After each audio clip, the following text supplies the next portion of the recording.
Everyone, welcome to my channel commerce की कुंजी। मैं प्रियंका एक बार फिर से आपके साथ। आज यूजीसी नेट के बच्चों के लिए मैं पेपर 1 स्टार्ट कर रही हूँ और मैंने जो टारगेट लिया है वो मैंने लिया है केवीएस मदान का बुक। अगर आप यूजीसी नेट की तैयारी करते हैं तो आपको पता है, चाहे आप कॉमर्स के हैं, चाहे मैनेजमेंट के हैं, चाहे हिस्ट्री के हैं, ज्योग्राफी के हैं, पेपर 1 का वैल्यू आपको पता है। और हमें ये भी पता है कि पेपर 1 में केवीएस मदान की बुक को सबसे अच्छा माना जाता है।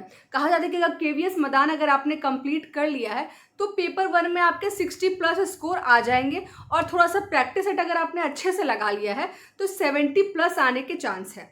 तो नेट तो हमारा 60+ में निकल जाता है, बट अगर आपको जेआरएफ निकालना है तो उसके लिए हमें 80+ आना चाहिए पेपर 1 में, तब जाके हमारा जेआरएफ निकलता है। ठीक है, तो जेआरएफ को मद्देनजर रखते हुए मैं क्या कर रही हूँ कि आज से मैं केवीएस मदान के पेपर 1 को स्टार्ट कर रही हूँ। उसमें टोटल 10 यूनिट्स है, पर यूनिट्स में 250 अप्रॉक्स क्वेश्चंस है। ठीक है, वो सारे यूनिट, सारे क्वेश्चन, सारे एमसीक्यू विथ एक्सप्लेनेशन मैं आपको कंप्लीट करवाने जा रही हूँ। मुझे उम्मीद है कि एग्ज़ाम का डेट आते आते तक हमारा कोर्स, ये जो है हमारा जो पर डे का जो क्लासेस रहेगा वो हमारा कंप्लीट हो जाएगा। बट अगर एग्ज़ाम का डेट जल्दी आ जाता है और हमारा क्लास कंप्लीट नहीं होता है तो मैं एक्स्ट्रा लेक्चर प्रोवाइड करके ये क्लासेस को, मतलब पेपर 1 पूरा आपका कंप्लीट करवा दूंगी, ये गारंटीड है। ठीक है, तो मैं क्या कर रही हूँ, मैंने सबसे पहले जो हमारा सबसे टफ लगता है हमारे बच्चों को, और वो क्या है, हमारा रिसर्च एप्टीट्यूड है। तो मैं रिसर्च एप्टीट्यूड स्टार्ट करने जा रही हूँ। ठीक है, और उसमें 258 टोटल क्वेश्चंस है। पर डे मैं 25 क्वेश्चन करके आपको करवाऊंगी। ठीक है, तो आइए हम सबसे पहला क्वेश्चन अपना देखते हैं। रिसर्च क्या है? ठीक है, रिसर्च क्या है, आप देख सकते हैं यहाँ पे स्क्रीन पे क्वेश्चन दिख रहा होगा आपको कि रिसर्च क्या है।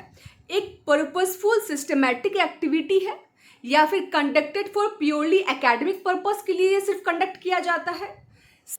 Conducted to answer questions about practical issue, practical issues जो होते हैं उनका आंसर, उनकी इश्यूज को, क्वेश्चंस को सॉल्व करने के लिए कंडक्ट किया जाता है, या यह एक random unplanned process of discovery है।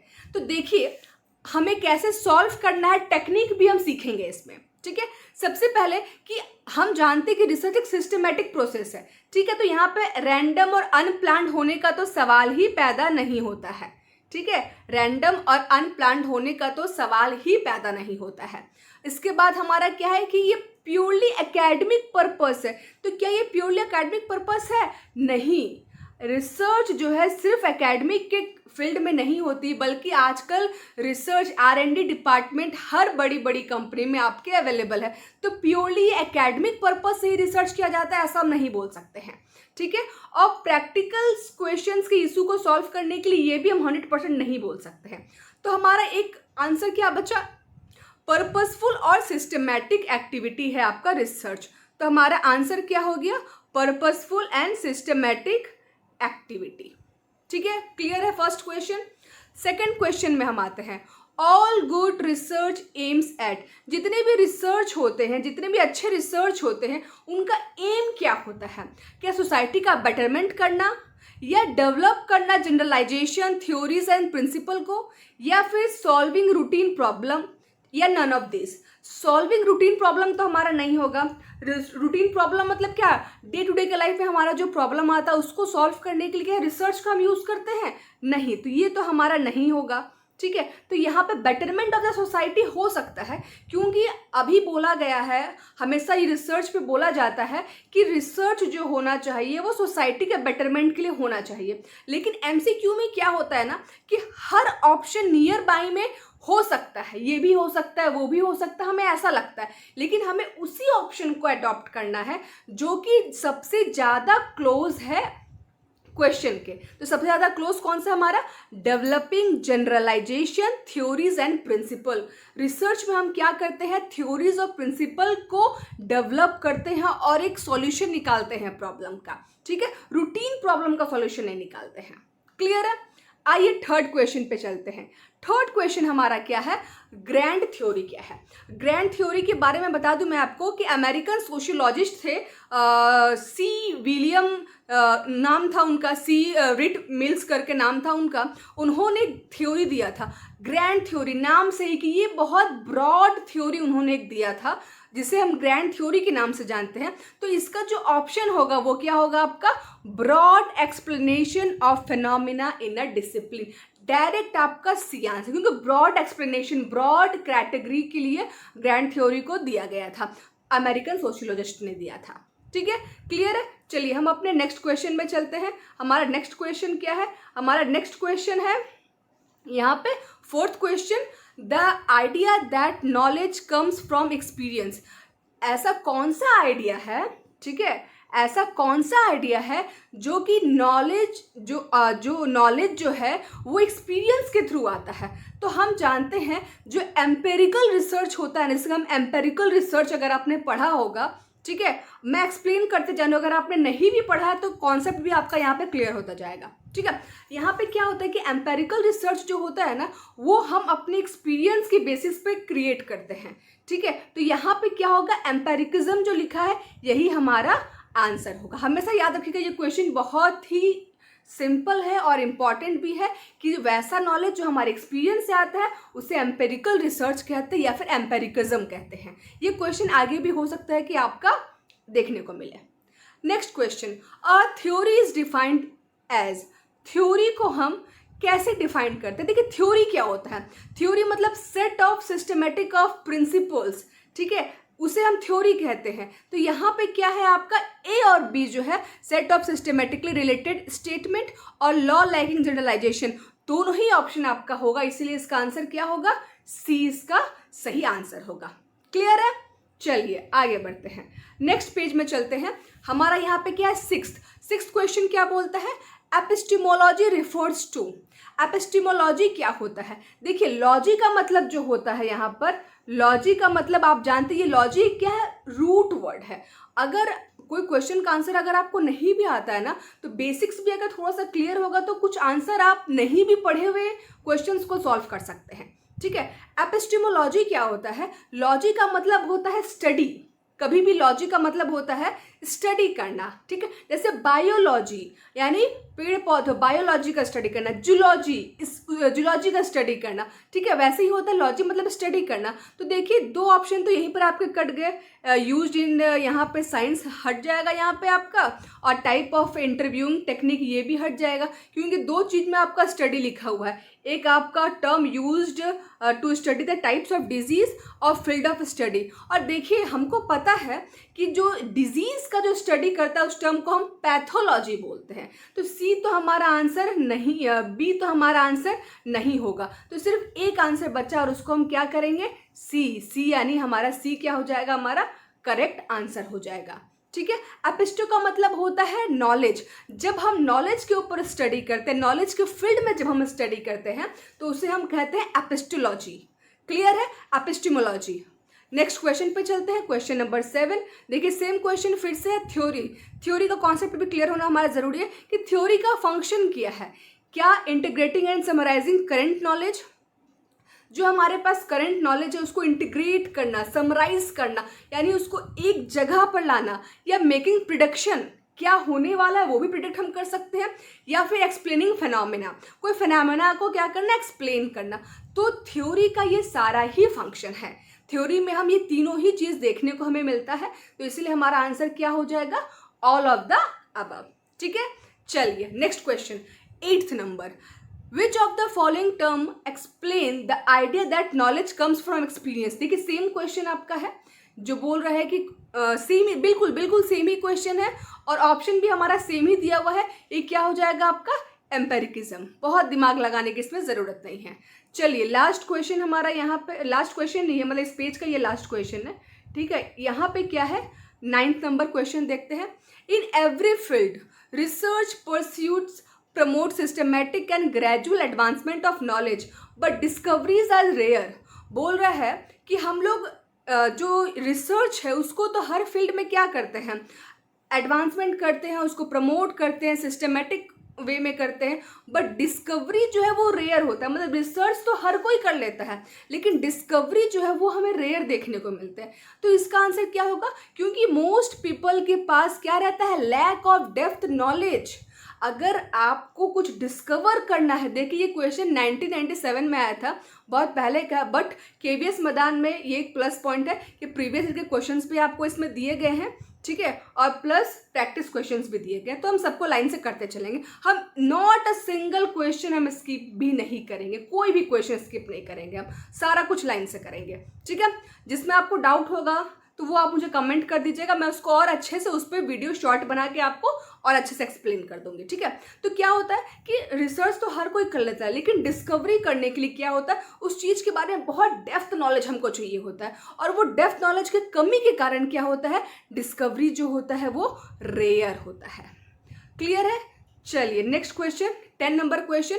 10 नंबर क्वेश्चन हमें पूछ रहा है कि मेटाफिजिक्स क्या है, ठीक है। मेटाफिजिक्स, अगर वर्ड आपने सुना होगा मेटाफिजिक्स के बारे में, तो आप जानते होंगे कि अगर देखिए फिजिक्स वर्ड यहाँ पे हमने देख लिया है, ठीक है, यहाँ पे हमने क्या देख लिया? फिजिक्स वर्ड देख लिया। तो यहाँ पे ये हम नहीं बोल सकते कि ब्रांच ऑफ फिजिक्स का है, क्योंकि ये ब्रांच ऑफ फिजिक्स का है, ये हम लोग नहीं बोल सकते हैं, ठीक है, क्योंकि हमको रिसर्च के फील्ड में समझना है कि मेटाफिजिक्स क्या है। जैसे सेल मतलब होता है बेचना, सेल मतलब बैटरी भी होता है, ठीक है, सेल मतलब कोशिका वाला सेल भी होता है। तो इस तरह से क्या होता है ना कि एक वर्ड का हर फील्ड में, कॉमर्स में अलग मीनिंग है, इकोनॉमिक्स में अलग मीनिंग है, कंप्यूटर में अलग मीनिंग है। तो मेटाफिजिक्स का रिसर्च में क्या मतलब है, पहले देखते हैं कि कौन कौन सा ऑप्शन हमारे पास है। देखिए फिजिक्स ऑफ मेटल है, फिजिक्स ऑफ मेटल को हम क्या बोलते हैं? मेट्रोलॉजी बोलते हैं, तो ये हमारा नहीं होगा। फिजिक्स ऑफ वेदर, ये भी हमारा आंसर नहीं होगा। और ब्रांच ऑफ फिजिक्स हम चलेगा किसमें? फिजिक्स में, तो ये भी हमारा नहीं होगा। तो सिर्फ एक ऑप्शन बचा, कौन सा? Exploring the nature of ultimate reality, इसे हम कहते हैं मेटाफिजिक्स। क्लियर है? तो बी हमारा सही आंसर होगा। 11th नंबर क्वेश्चन पूछ रहा है, जो कि 1997 जून में पूछा गया था, कि विच of the following statement is not correct. बोल रहा है कौन सा स्टेटमेंट गलत है, ठीक है, यानी सही नहीं है। तो researcher is expected to be well read person, एक रिसर्चर हम एक्सपेक्ट करते हैं कि जो रिसर्चर होगा वो वेल रीड पर्सन होगा। एग्जैक्टली हम ये एक्सपेक्ट करते हैं, क्योंकि अगर आप रिसर्च कर रहे हैं तो रिसर्च में आपको बहुत ज़्यादा पढ़ना पड़ता है। आप सोचेंगे 1 घंटा 2 घंटा पढ़ के रिसर्च अगर हो जाएगा, तो रिसर्च कोई मतलब कोर्स वर्क नहीं है कि 11 और 12 का एग्जाम है कि आपने पढ़ा और उसके में से क्वेश्चन आया और आपने एग्जाम दे दिया, ऐसा नहीं होता है, ठीक है। रिसर्च के लिए बहुत ज़्यादा आपको पढ़ना पड़ता है, तो ये सही है, ठीक है। सेकेंड है, one research gives birth to another research, एक रिसर्च दूसरे रिसर्च को जन्म देता है। एग्जैक्टली जब हम कोई रिसर्च, अगर आप आर्टिकल या थेसिस लिखे होंगे तो वहाँ पे लिखा जाता है कि स्टडी ऑफ द फ्यूचर, कि इस जो मैंने रिसर्च किया है इस पे फ्यूचर में और क्या रिसर्च हो सकता है। तो एक रिसर्च से ही और भी रिसर्च निकल सकते हैं। थर्ड हमारा बोल रहा है, all researcher contribute to existing knowledge, यानी ये भी सही है, एग्जिस्टिंग नॉलेज में कंट्रीब्यूट तो करता ही है। हम लोग जो रिसर्च किया है, रिसर्च यानी दोबारा से पुनः से सर्च करना, यानी एग्जिस्टिंग नॉलेज को हम लेते हैं और उस पर फिर क्या करते हैं, आगे हम रिसर्च करते हैं। तो ये भी हमारा सही ऑप्शन है।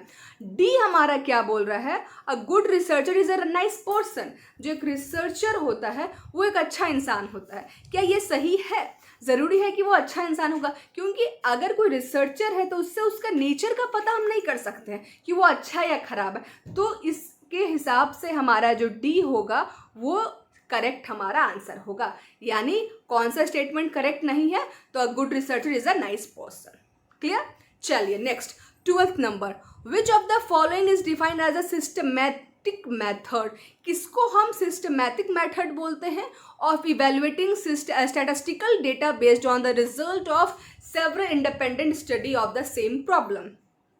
ये क्वेश्चन बोल रहा है कि इसमें से systematic method of evaluating statistical data ये किस में होता है? और हमारे पास देखिए 3 ऑप्शंस है, factor analysis, Meta analysis, systematic analysis. सबसे पहले हम देखते हैं कि फैक्टर में क्या होता है। फैक्टर में क्या होता है कि फैक्टर में जो वेरिएबल्स होते हैं, हम जानते हैं इंडिपेंडेंट वेरिएबल्स, डिपेंडेंट वेरिएबल्स, जितने भी वेरिएबल्स होते हैं उनके बीच में जो रिलेशन होता है ना, वो हम एनालाइज करते हैं फैक्टर एनालिसिस में। सिस्टमेटिक में हमको पता है सिस्टमेटिक में क्या होता है, सिस्टमेटिक में नॉर्मल होता है कि हाँ जो भी हम एनालाइज करते हैं वो हमारा सिस्टमेटिक वे में ऑलवेज होना चाहिए। जब भी रिसर्च का एक कैरेक्टरिस्टिक्स ही है कि सिस्टमेटिक रिसर्च करना, साइंटिफिकली रिसर्च करना। थर्ड बी हमारा क्या बोल रहा है, बी हमारा बोल रहा है मेटा एनालिसिस। मेटा एनालिसिस क्या करता है, स्पेशली वो डेटा जो होता है स्टैटिस्टिकल डेटा उसका वो एनालाइज करता है सिस्टमेटिक वे में। तो यानी यहाँ पे देखिए वर्ड जो लिखा हुआ है, स्टैटिस्टिकल डेटा भी लिखा हुआ है, सिस्टमेटिक मेथड भी लिखा हुआ है, तो इसलिए हमारा आंसर क्या होगा, आंसर बी हो जाएगा, यानी मेटा एनालिसिस। ओके, चलिए 30 नंबर क्वेश्चन पे हम चलते हैं। 30 नंबर क्वेश्चन हमारा क्या बोलता है, 30 नंबर हमारा क्वेश्चन बोल रहा है कि the quality of research study is mainly evaluated on the basis of, यानी हम जो रिसर्च करते हैं वो उसका जो क्वालिटी होता है वो किस बेसिस पे हम इवेल्युएट करते हैं, किस बेसिस पे हम बोलते हैं कि अच्छे क्वालिटी का। द प्लेस ऑफ पब्लिकेशन, कि वो कहाँ पब्लिश हुआ है, कि वो दिल्ली में पब्लिश हुआ है, इंडिया में पब्लिश हुआ है, इंडिया से बाहर पब्लिश हुआ है, फॉरेन कंट्री पब्लिश हुआ है। क्या प्लेस को लेके हम बोल सकते हैं कि अगर मेरा रिसर्च अगर अमेरिका में पब्लिश हुआ है तो बहुत ही अच्छा रिसर्च होगा, इंडिया में पब्लिश हुआ तो रिसर्च अच्छा नहीं होगा, ऐसा हम बोल सकते हैं क्या, नहीं बोल सकते। तो हमारा ए तो ऑप्शन कतई नहीं होगा। चलिए बी क्या बोल रहा है, the manner in which the recommendation are implemented. ठीक है, मतलब जहाँ पर रिकमेंडेशन इम्प्लीमेंटेड हो वहाँ पे नहीं, इसे भी हम नहीं बोल सकते हैं। थर्ड बोल रहा है the rigour with which it was conducted, मतलब रिगरियस कंटिन्यू स्ट्रिक्टली जहाँ पे ये कंडक्ट किया जाता है, तो ऑप्शन हमारा क्या होगा, सी जो होगा वो सही आंसर होगा। ठीक है, 14th number question, same question है, ऑप्शंस अलग अलग है। The quality of research is judged by the, जो रिसर्च है इसको क्वालिटी हम कैसे जज करते हैं। देखिए यहाँ पे 13th में क्या था कि किस तरह से हम इवेलुएट करते हैं, और यहाँ पे क्या पूछ रहे हैं किस तरह से हम जज करते हैं, और ये भी क्वेश्चन आपका 1998 में आ चुका है। ठीक है, तो हम कैसे जज करते हैं, relevance of research, depth of research, methodology of research, या फिर एक्सपीरियंस ऑफ रिसर्च।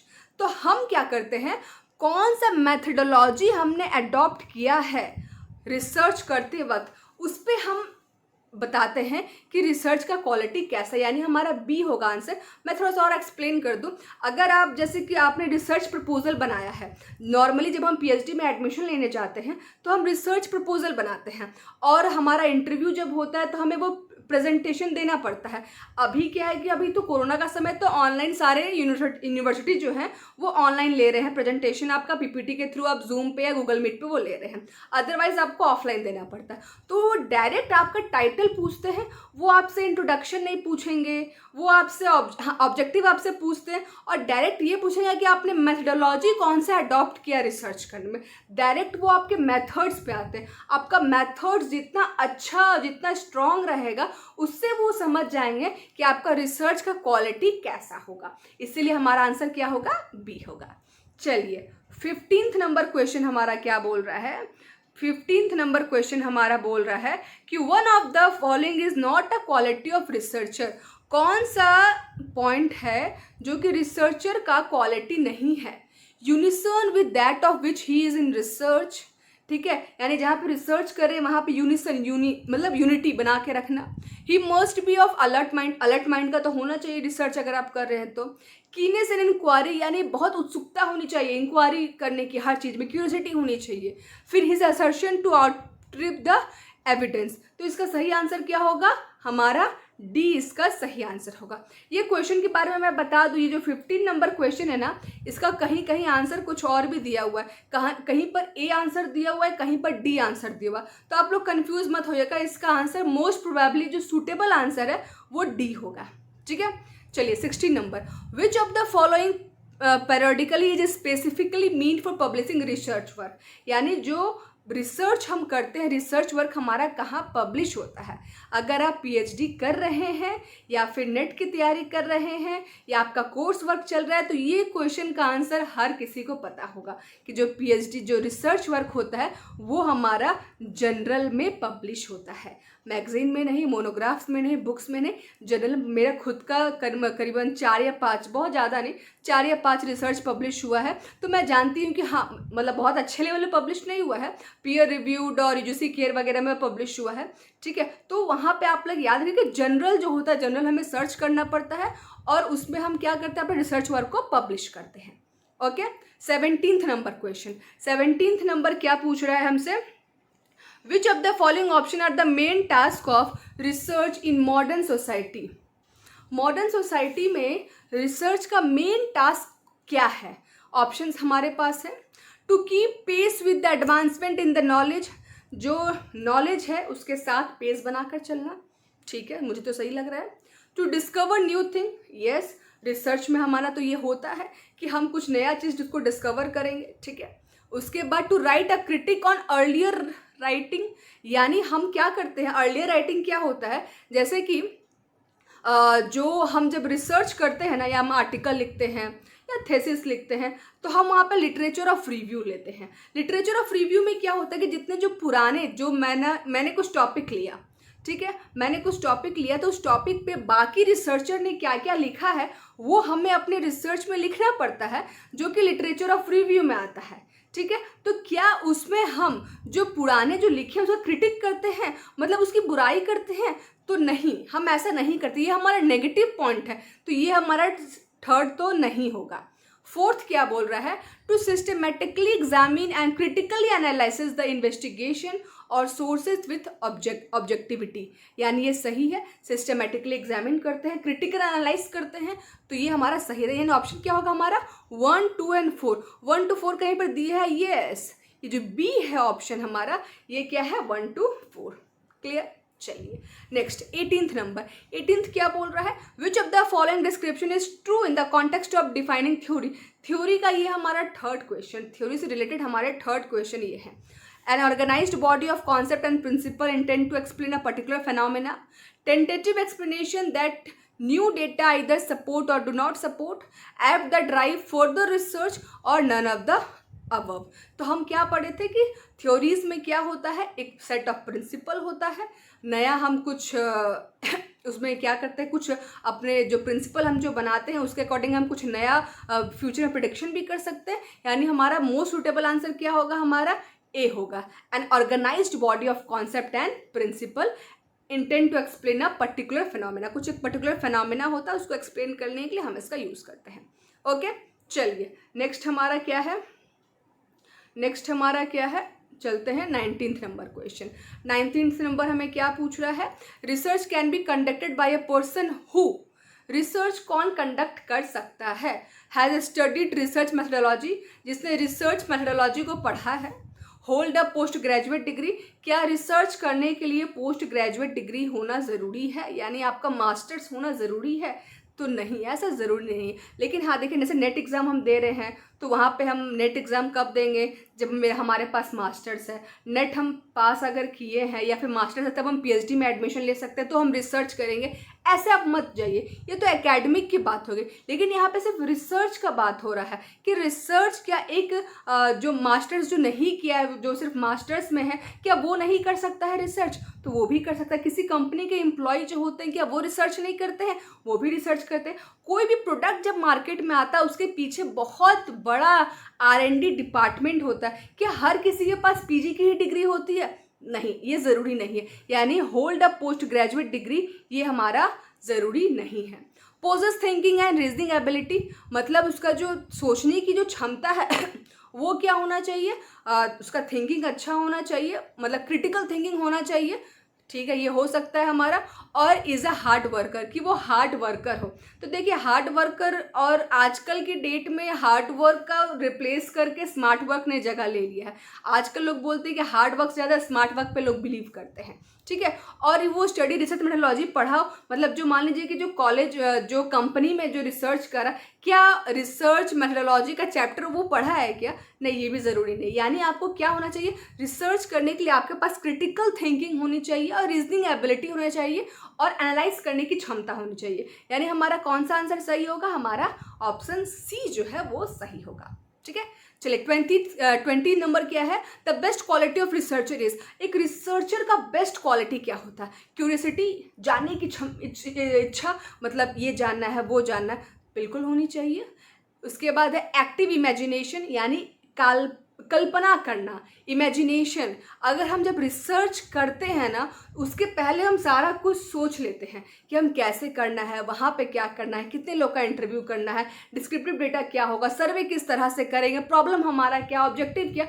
पहले हम माइंड में एक रोड मैप बना लेते हैं, उसके बाद हम जाते हैं रिसर्च करने। तो बी भी हमारा क्या होगा, सही है। ये भी हो सकता है, मैं अभी आंसर नहीं बता रही हूँ, मैं हो सकता है, मैं देख रही हूँ कौन हो सकता है कौन नहीं हो सकता, उसके बाद फिर मैं देखूंगी कि मोस्ट सुटेबल कौन सा है। सी बोल रहा है एबिलिटी, यानी करने की क्षमता होनी चाहिए, ठीक है, ये भी हो सकता है। ऑल ऑफ द अबव, देखिए अब हमको पता है कि श्योर कि ए हो सकता है, मतलब ए होगा ही होगा, बी भी होगा ही होगा, तो हमारा all of the above option में आ गया, तो सी को पढ़ने का जरूरत ही नहीं है, डायरेक्ट हमारा आंसर क्या हो जाएगा, ऑल ऑफ द अबव।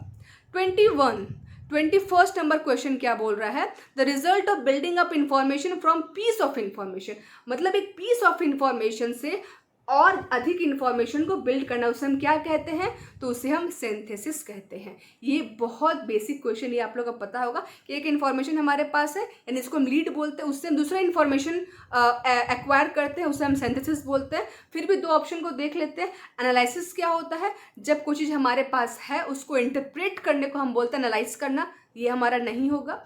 और सी हमारा ऑप्शन क्या बोल रहा है, सिनॉप्सिस। सिनॉप्सिस क्या होता है, जिस तरह रिसर्च प्रपोजल होता है उसी तरह सिनॉप्सिस होता है, यानी रिसर्च करने के पहले हम क्या करते हैं, हमारा रिसर्च कैसा होगा, कैसा होना चाहिए। जैसे भाई घर बनता है ना, तो घर बनने से पहले आर्किटेक्चर एक आपको पूरा दिखाता है कि यहाँ पर आपका बेडरूम होगा, यहाँ पे हॉल होगा, यहाँ पे किचन होगा, यहाँ पे पूजा घर होगा, एक आपको दिखाता है ना आर्किटेक्चर, एक मैप देता है आपको। उसी तरह से जब हम रिसर्च, जब पीएचडी में एडमिशन लेने जाते हैं तो एक रिसर्च प्रपोजल देते हैं, उसी से मिलता जुलता हमारा क्या होता है, बहुत जगह रिसर्च प्रपोजल को ही सिनॉप्सिस बोला जाता है, बहुत जगह हल्का सा डिफरेंस भी देखा जाता है। तो उसी को हम, कि हम कैसा रिसर्च करेंगे, उसी को हम बोलते हैं सिनॉप्सिस, उसका रोड मैप बनाकर देना। तो ये सी भी यहाँ पर सूट हमारा नहीं कर रहा है, तो only the option is B, synthesis. Okay, चलिए 22nd, 23rd, 24th, बस 3 क्वेश्चन हमारे बचे हैं, देन हमारा आज का टास्क कंप्लीट हो जाएगा। ठीक है, आप देखते रहिए, कंप्लीट कीजिए, मैं बहुत फास्ट ट्रैक में करवा रही हूँ आपको। ठीक है, कोई डाउट अगर रह जाए, मैं फिर से बोल रही हूँ, कमेंट कीजिएगा, मैं फिर से उसको एक्सप्लेन करूँगी, बट डाउट रहना नहीं चाहिए। ठीक है, आपको जो भी डाउट रह रहा है आप मेरे से पूछ लीजिए, एग्जाम के समय में कोई डाउट नहीं रहना चाहिए। अभी अगर डाउट है तो पूछ लेंगे, तो कोई दिक्कत नहीं है। हाँ, अगर कंटेंट पसंद आ रहा है, पढ़ने में मज़ा आ रहा है, तो चैनल को सब्सक्राइब और शेयर और लाइक कमेंट ज़रूर कर दें, ताकि मुझे भी पढ़ाने में मज़ा आए। ठीक है, 22nd क्या बोल रहा है, the result of setting out a reasoned argument in a step is known as, जो हम जब रिजल्ट मतलब हम जब आर्ग्यूमेंट करते हैं उसका जो रिजल्ट होता है, उस स्टेप को हम किस नाम से जानते हैं, तो उस स्टेप को हम जानते हैं आपका इवैल्यूएशन के नाम से। क्यों, क्योंकि कंपैरिजन और डिबेट, कंपैरिजन में भी हमको 2 फैक्टर्स चाहिए होते हैं, तब हम कंपेयर करेंगे। हाँ, ही इज टॉलर देन हर, ऐसे बोलते हैं। ठीक है, तो इस तरह में क्या होता है, कंपैरिजन जब हम करते हैं तो हमारे पास 2 वेरिएबल्स होते हैं। डिबेट भी जब होता है तो 2 लोगों में डिबेट होता है। ठीक है, उसके बाद एनालाइज करना मतलब क्या है, हमारे पास कुछ ऑलरेडी दिया हुआ है, उसको हम इंटरप्रेट करें तो वो एनालाइज होगा। लेकिन इवैल्यूएशन में हम क्या करते हैं, सिस्टमेटिकली चीज़ों को इवैल्यूएट करते हैं। इवैल्यूएशन और एनालिसिस बहुत हद तक सिमिलर है, लेकिन स्टिल इसमें थोड़े से डिफरेंसेस हैं। ठीक है, तो आंसर हमारा क्या होगा, सी एंड इवैल्यूएशन। चलिए नेक्स्ट हमारा है 23, a researcher is generally expected to, हम एक रिसर्चर से जनरली क्या एक्सपेक्ट करते हैं, study the existing literature in the field. हाँ, उस फील्ड में जो लिटरेचर है वो उसको पढ़े, ठीक है, स्टडी करे, ठीक है, एक्सपेक्ट तो हम करते हैं, ऐसा सही बात है। Generate new principle and theories, yes, वो कुछ नया प्रिंसिपल और थ्योरीज जनरेट करे। ठीक है, सिंथेसाइज डिफरेंट आइडियाज, हाँ वो अलग अलग आइडियाज को लेके आए, ये भी सही है। ठीक है, यहाँ पे अगर ऑल ऑफ द अबव अगर ऑप्शन होता ना, तो भी वो हम ऑल ऑफ द अबव में मान देते हैं। लेकिन अगर ऑल ऑफ द अबव यहाँ पे ऑप्शन में नहीं है, तो जो एकदम नियर बाय में जो एकदम सूटेबल आंसर है वो हमारा है generate new principle and theories. ठीक है, यानी कुछ नया इन्वेंट करना, डिस्कवर करना नहीं, इन्वेंट करना, दोनों में डिफरेंस है। ठीक है, उसके बाद 24 नंबर हमारा क्या बोल रहा है, जून 2006 में ये क्वेश्चन आया, what do you consider as the main aim of interdisciplinary research.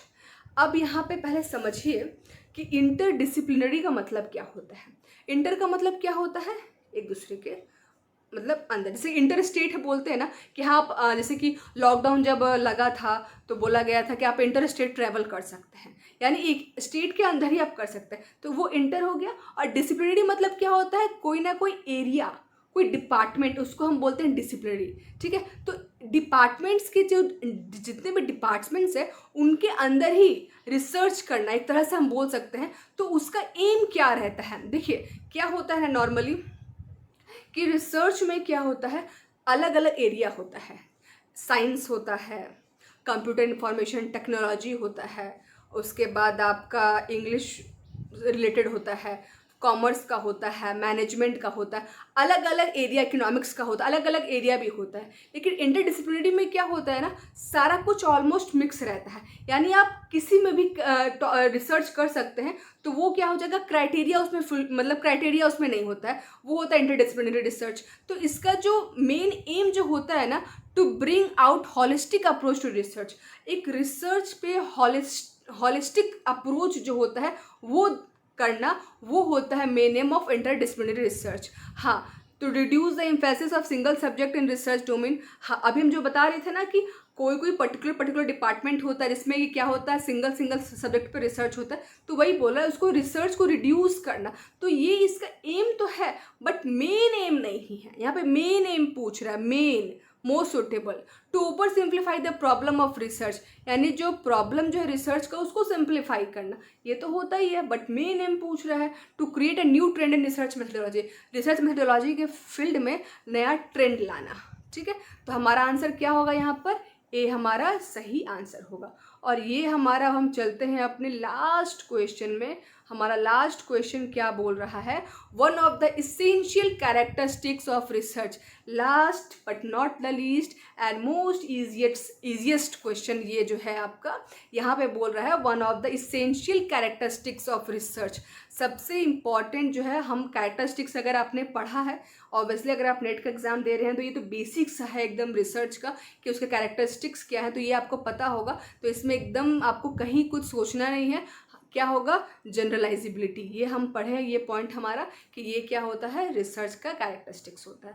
तो ये हमारा बी आंसर होगा। ओके, और कोई भी डाउट है तो आप कमेंट में पूछिए। पसंद आया हो तो लाइक सब्सक्राइब और शेयर कर दीजिए। ठीक है, नहीं पसंद आया हो तो डिसलाइक भी कर सकते हैं, कोई दिक्कत नहीं है। Okay, thank you class, thank